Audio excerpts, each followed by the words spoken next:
she got caught. And we found the letter. And she didn't turn it over.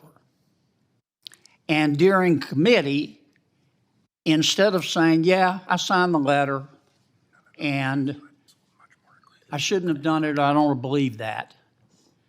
First, she said she wasn't sure. And then she was sure. And then she didn't mean it. And then she'll make a pinky promise that she'll be a fair federal judge. These positions are for life. They're there forever. At a minimum, just because you've seen My Cousin Vinny doesn't qualify you to be on the federal bench. At a minimum, there ought to be a minimum level of integrity and a minimum level. Senator John Kennedy just delivered a scathing takedown of a Biden judicial nominee who signed a letter calling for the mass release of all prisoners in Connecticut. Even worse, she never disclosed this radical letter to the Senate Judiciary Committee. This video breaks down every jaw-dropping moment and explains why this nominee is a threat to the integrity of our federal courts. Name and else seek recognition. Senator Kennedy. Yes, thank you, Mr. Chairman.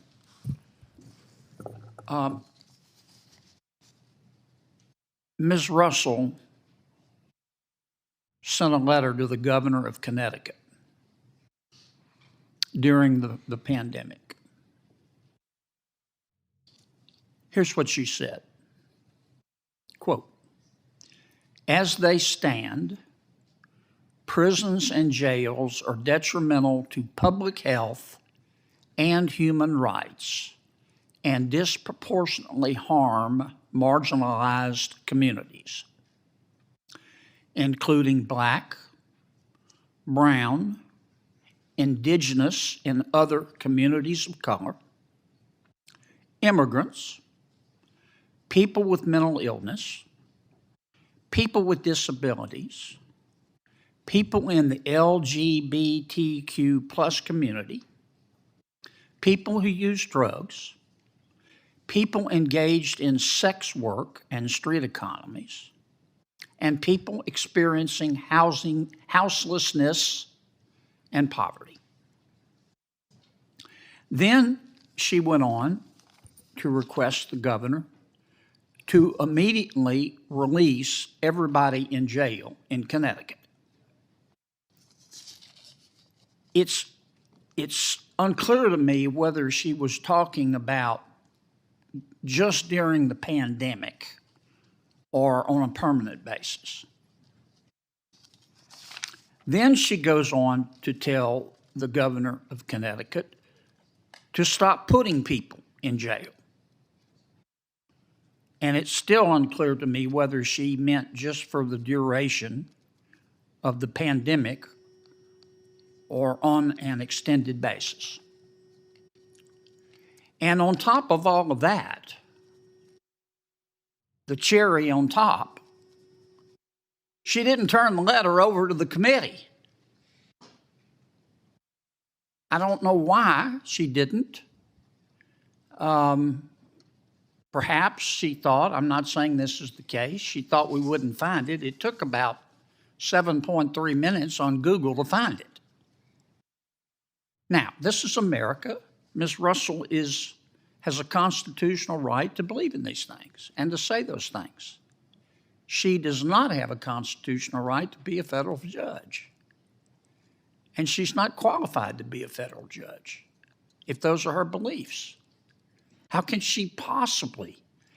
any criminal defendant in front of her or any prosecutor in front of her think that they're getting a fair shake in light of this letter when she sentences someone to prison, if she ever does sentence someone to prison?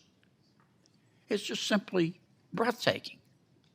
And for that reason, Mr. Chairman, I'm going to be voting no. Extraordinarily. Would the senator Mr. yield Chairman, for a question? Mr. Chairman, my name was invoked. Can I respond just quickly? Senator Kennedy. I appreciate Senator Blumenthal's comments. But Richard, here's how I see it. She got caught. She got caught. She had an epiphany once she got caught. And I am looking at her qualifications, and I am looking at her record. And I don't know that she didn't help write this letter. I know she signed it, and I know she tried to hide it from this committee. So even if you agree with her that we should stop, that actions have no consequences, and that nobody's ever responsible anymore, and it's always somebody else's fault when a criminal sodomizes a young girl, and everybody ought to get a trophy. I mean, I wish we lived in a world like that, but that's what she believes. And you know it, and I know it.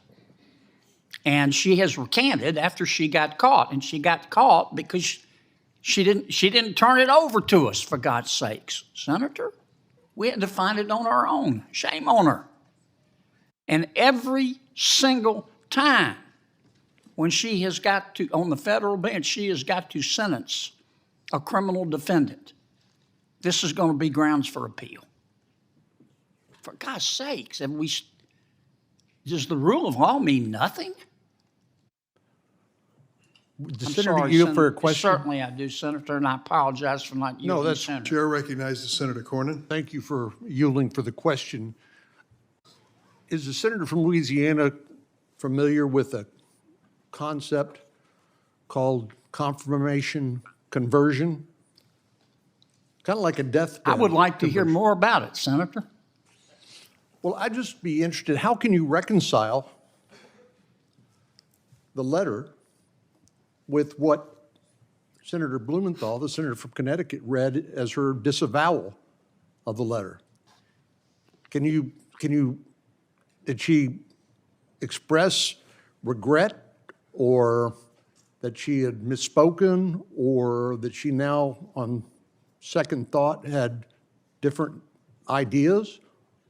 I'm trying to get my head around how do you reconcile this letter that you read from the statement that the senator from Connecticut Well, Senator, here's how I reconcile it. 3 words. She got caught. She got caught. And we found the letter. And she didn't turn it over. And during committee, instead of saying, yeah, I signed the letter, and I shouldn't have done it, I don't believe that. First, she said she wasn't sure. And then she was sure. And then she didn't mean it. And then she'll make a pinky promise that she'll be a fair federal judge. These positions are for life. They're there forever. At a minimum, just because you've seen My Cousin Vinny doesn't qualify you to be on the federal bench. At a minimum, there ought to be a minimum level of integrity and a minimum level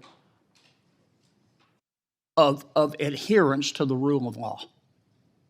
And this lady sets a new standard. And I wish you didn't have to say that, but those are the facts. Would the senator yield for one last question? Of course.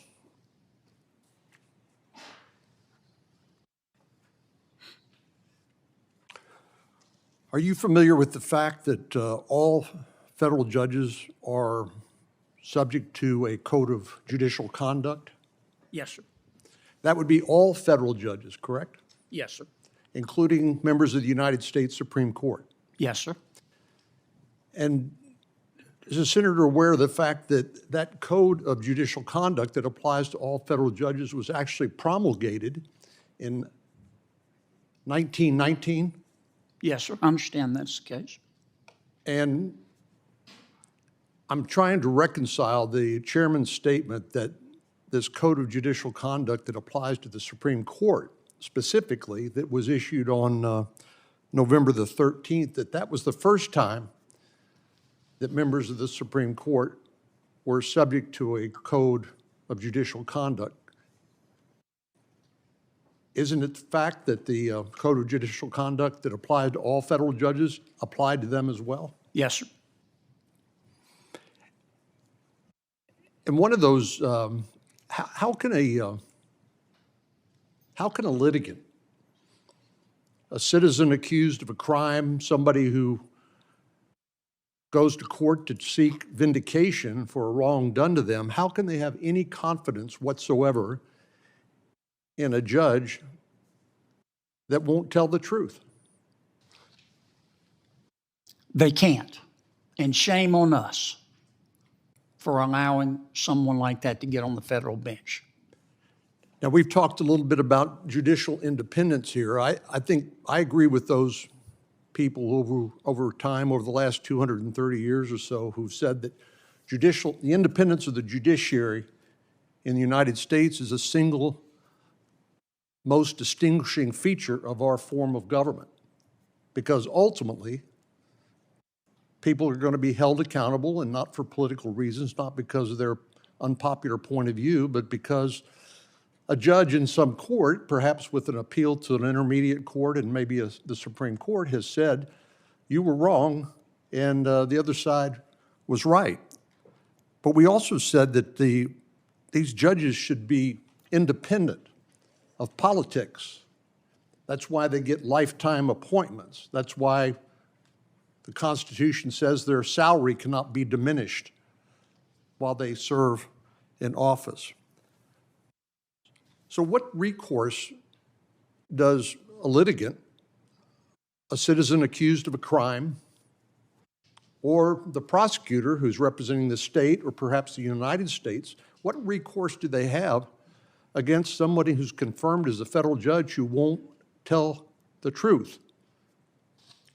It's a mystery to me, and we're creating a real problem here, in my opinion, Senator. And a real problem for the efficient operation of our court. I mean, if I'm a criminal defendant or a criminal defense attorney, I'm going to do everything I can to try to get this lady as my judge.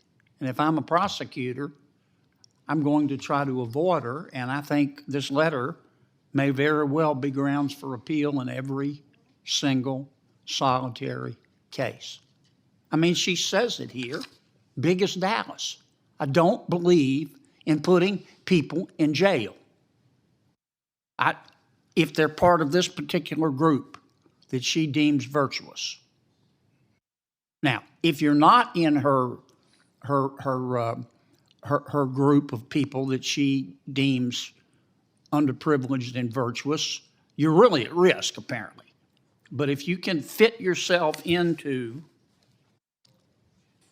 if you can somehow become black, brown, indigenous, an immigrant, people with mental illness, people with disabilities, people in the LGBTQ plus community, people who use drugs, if you can convince the judge that you have been engaged in sex work and street economies, or you are homeless or poor, then she thinks you should not be in jail.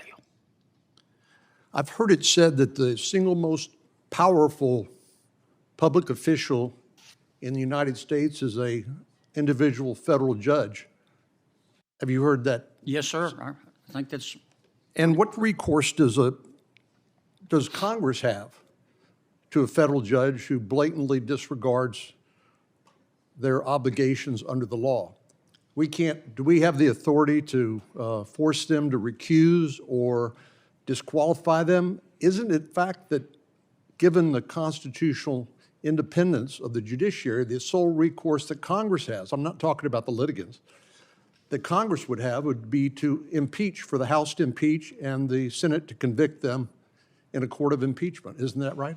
That is correct, and that's why I've always been so proud to sit on this committee, because our job is to stop people from getting on the bench who are whack jobs. And that same limitation of remedy that Congress would have would also apply to a United States Supreme Court justice, correct? Yes, sir. Impeachment by the House, conviction in the Senate, and removal from office. That's the sole remedy, correct? Yes, sir. Today, we're diving into a stunning, jaw-dropping moment in the United States Senate, A moment that proves just how close we are to watching our judicial system become a political tool for the radical left. Let me paint the picture for you. Senator John Kennedy, a straight shooter from Louisiana, just exposed a judicial nominee in one of the most damning Senate exchanges we've seen in years. The nominee, Miss Russell, signed a letter during the pandemic asking the governor of Connecticut to release everyone in jail. Let me say that again, not some prisoners, not nonviolent offenders, everyone. And worse, she called on the state to stop putting people in jail altogether. Now, you might be wondering, was that just a temporary recommendation because of COVID? Maybe a poor choice of words under pressure? Well, that's what she tried to spin after she got caught. And that's not me saying it. That's Senator Kennedy calling it out on the record. He said it straight. She got caught. She didn't disclose this letter to the Judiciary Committee. She didn't offer it voluntarily. The senators had to find it themselves with a Google search. Folks, this isn't just about one letter. This is about honesty, integrity, and whether we're going to let someone with this kind of radical ideology sit on the federal bench for life. Think about it. How can any prosecutor, any law enforcement officer, or any law-abiding citizen believe they'll get a fair trial from someone who fundamentally doesn't believe in consequences for criminal behavior? This nominee specifically called out nearly every left-wing identity group, Black, brown, indigenous, LGBTQ, drug users, sex workers, and suggested that these people should not be incarcerated. No mention of the crime. No mention of justice. Just identity politics driving who gets punished and who doesn't. And that's not justice. That's activism. Senator Kennedy put it best: if you're a defense attorney, you're going to be thrilled to get this judge. But if you're a prosecutor, someone fighting to keep our streets safe, you'll want to avoid her courtroom at all costs. That alone should disqualify her. Senator Cornyn jumped in too. And let me tell you, he made an even deeper point, that our judiciary, especially at the federal level, must be independent. That means free from ideology, and most importantly, truthful in their testimony before Congress. And when someone lies, or even hides critical information like this letter, they have no business holding the gavel in a courtroom where people's lives and freedoms are on the line. Let me be crystal clear. Being a federal judge is not a right. It's a responsibility. And if someone shows they can't be trusted to follow the rule of law before they even get confirmed, then God help us once they're given a lifetime appointment. It gets worse. This kind of thinking, that criminals are victims and the system is to blame, is exactly what's destroying cities across America. You see it in Chicago, in San Francisco, in Portland, soft on-crime policies driven by identity politics and victimhood mentality. And now, they want to put that same ideology into our federal courts? Absolutely not. Senator Kennedy and Senator Cornyn are right. This is about protecting the rule of law. This is about preserving trust in the courts. This is about stopping radicals from hijacking the judicial system and turning it into a tool for social engineering. This isn't just a bad nomination. This is a warning sign. If we don't stop this now, how many more judges like this will be slipped in under the radar? So here's what you can do. Stay informed. Stay loud. And hold your senators accountable. They need to know that we, the American people, are watching. And remember, this is Congress Breaking News, where we fight for truth, liberty, and the Constitution. If you haven't already, smash that subscribe button, tap the bell so you don't miss an update, and give this video a like if you believe our courts should serve justice, not politics. Until next time, stand strong, speak truth, and never back down.